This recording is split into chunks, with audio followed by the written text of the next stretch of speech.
In total, and including the 20th wave of the True Promise for operations, more than 2,000 drones and more than 600 missiles have been launched against American positions in the region and Zionist targets in the occupied territories. Iran has now fired more than 600 missiles and around 2,000 drones in total, showing a relentless pace of attacks. There is no respite for Israel. After earlier salvos with Kheibar missiles, Iran has unleashed a fresh wave of strikes. New Kheibar Sheikan missiles are now raining down on Israeli territory, with impacts and fires reported in and around Tel Aviv. As Iran's onslaught continues, ordinary Israelis are again hiding in bomb shelters for hours at a time, raising questions about Benjamin Netanyahu's efficacy.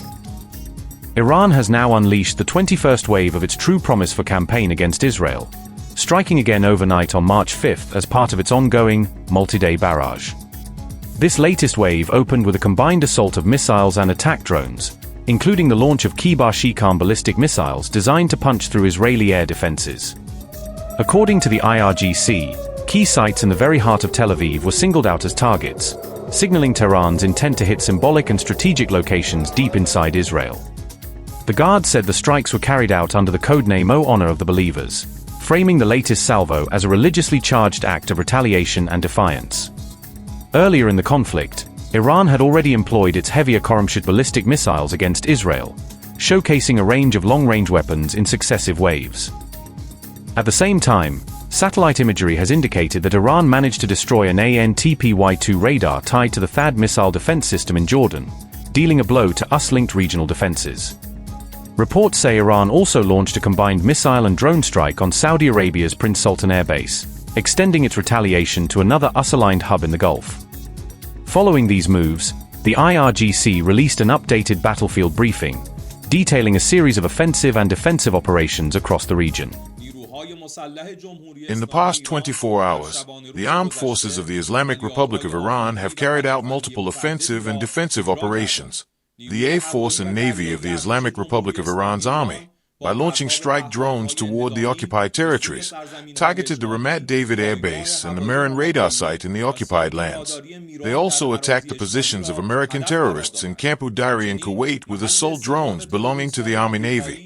The Army Ground Forces, continuing their operations against American terrorists based in Iraqi Kurdistan, struck their headquarters in Erbil with their drones. The IRGC Aerospace Force, with the code phrase O Hassan ibn Ali, peace be upon him, fired Kheibar ballistic missiles equipped with heavy warheads toward Ben Gurion Airport. The IRGC Ground Forces, as part of the 19th wave of operations, also launched strike drones at positions of American terrorist forces in the Kurdistan region in Iraq. The 20th wave of the True Promise for operations was likewise carried out in the name and memory of the oppressed martyrs of the Navy destroyer Damavand of the Islamic Republic of Iran's army, with the code phrase, O Humiliator of the Believer's Enemies, using diverse, combined, and extensive measures by the armed forces against American and Zionist targets. The news and details of this wave will be announced subsequently. The aircraft carrier USS Abraham Lincoln, which had approached to within 340 kilometers of Iran's territorial waters in the Sea of Oman with the aim of controlling the Strait of Hormuz, was targeted by drones of the IRGC Navy and, together with its destroyers, left the area and has so far moved more than 1,000 kilometers away from the region.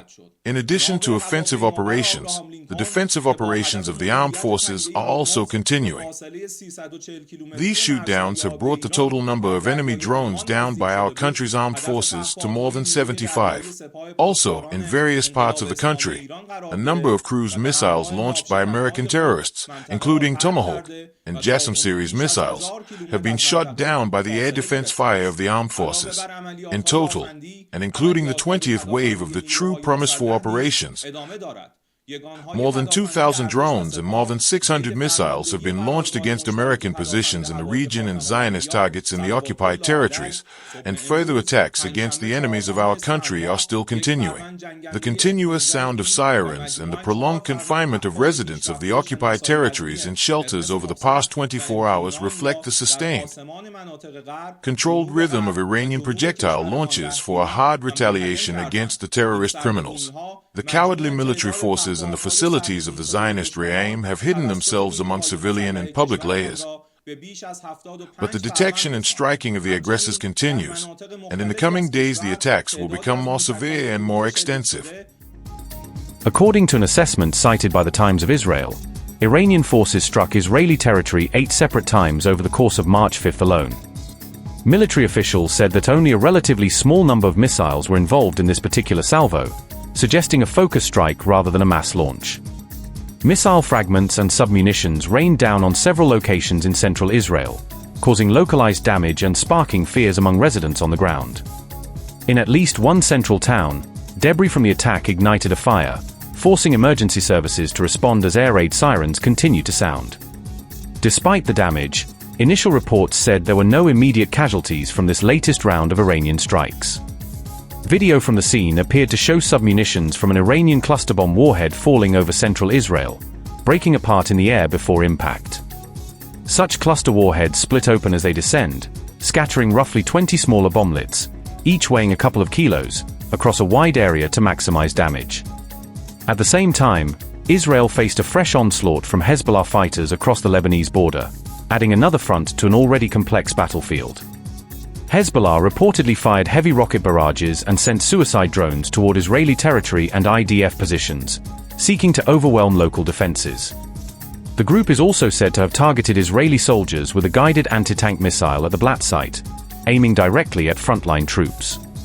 Additional reports say Hezbollah launched rockets at Israeli military vehicles near Markabah, trying to inflict casualties and disrupt IDF movements.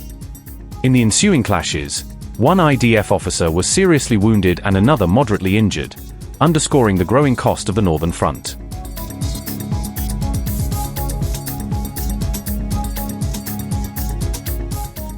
In response, the Israeli Air Force launched yet another wave of airstrikes on March 5, this time hitting targets in western and central Iran.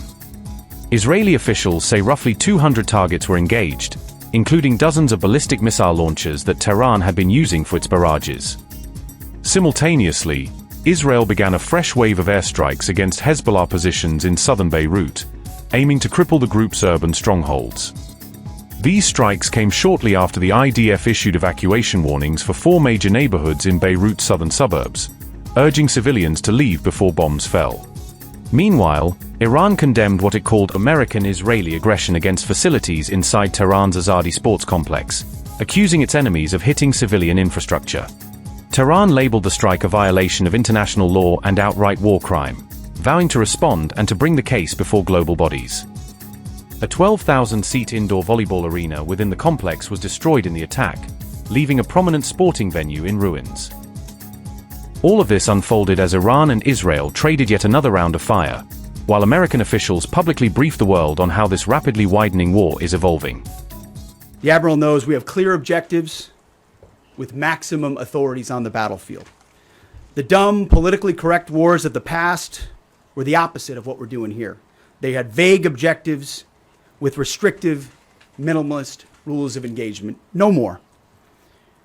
Our authorities, his authorities, CENTCOM's authorities through the president and myself are maxed out. Our capabilities are overwhelming and gathering still, as are those of our Israeli partners. Our munitions are full up, and our will is ironclad, which means our timeline is ours and ours alone to control. As long as it takes to ensure the United States of America achieves these objectives. And as we flow more forces, and as we flow more capabilities, and as our munitions, as we're flying over the top, have even more devastating effects, we set the tempo, we set the timeline, led by the commander on the ground. Ballistic missile attacks have decreased by 90% since day one. Drone attacks have decreased by 83% since day one. Having said this, we remain vigilant. Our strikes against the Iranian Navy have intensified. You may have heard the president say just a little while ago that we have sunk or destroyed 24 ships. That was true at the moment. We're now up over 30 ships. And in just the last few hours, we hit an Iranian drone carrier ship, roughly the size of a World War II aircraft carrier, and as we speak, it's on fire. The president gave us another task, to raise or level Iran's ballistic missile industrial base. So we're not just hitting what they have, we're destroying their ability to rebuild. And so as we transition to the next phase of this operation, we will systemically dismantle Iran's missile production capability for the future, and that's absolutely in progress. Well, there's no expansion. Ultimately, I think the president's having a heck of a say in who runs Iran, given the ongoing operation we have. So there's no expansion in our objectives. We know exactly what we're trying to achieve. I'd also just double down on the president's comments that he previously made to the people: stay in your homes, keep things calm, stay out of the way. There's a lot of U.S. and Israeli capacity coming over. We're hitting a lot of targets. The best thing for them to do for right now is just to lay low.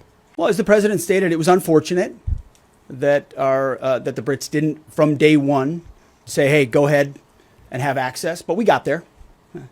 We got there, and that's now part of the way that we're operationalizing bomber runs. And that's part of when we say more to come. It's more fighter squadrons, it's more capabilities, it's more defensive capabilities, and it's more bomber pulses more frequently.